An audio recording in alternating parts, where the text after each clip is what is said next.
గురుభ్యో నమః.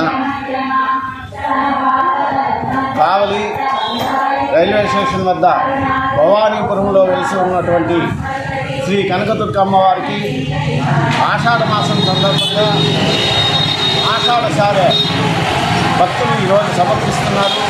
ప్రతి సంవత్సరము ఆషాఢ మాసంలో భక్తులు పెద్ద సంఖ్యలో వచ్చి సమర్పించుకుంటారు. అలాగే ఈ ఆషాఢ మాసంలోనే అమ్మవారికి శాకంబరి అలంకారం కానీ జరుగుతుంది.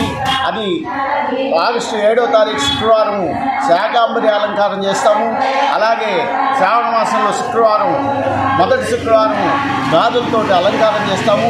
ఈరోజు విశేషంగా అమ్మవారికి భక్తులందరూ కలిసి సామూహికంగా సారి సమర్పిస్తూ అలాగే సామూహిక లలితా సహస్రనామ పారాయణము, రుద్రపారాయణము జరుగుతోంది. తర్వాత మహామంగళహారతి, మంత్రపుష్పం, తీర్థప్రసాద వినియోగం జరుగుతుంది.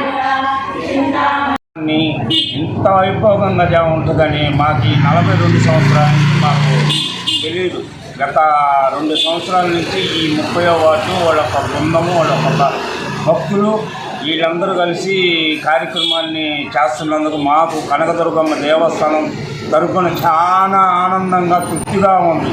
ఇట్లాంటి కార్యక్రమాన్ని మళ్ళా చేయాలని ఆ కనకదుర్గమ్మ ఆశీస్సులు వాళ్ళకెప్పుడు ఉండాలని కోరుకుంటూ ఈ భక్తు బృందానికి, ఈ భక్తులకి 2 చేతులు ఎత్తి నమస్కరిస్తూ సెలవు తీసుకోవాలనుకుంటున్నాను.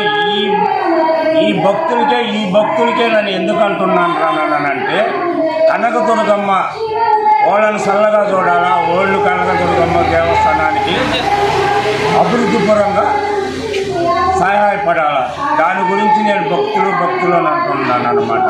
అమ్మవారి ఆశీస్సులు మీకు ఉండాలా, మీ అభివృద్ధి అమ్మవారికి ఉండాలని ఇంతటితో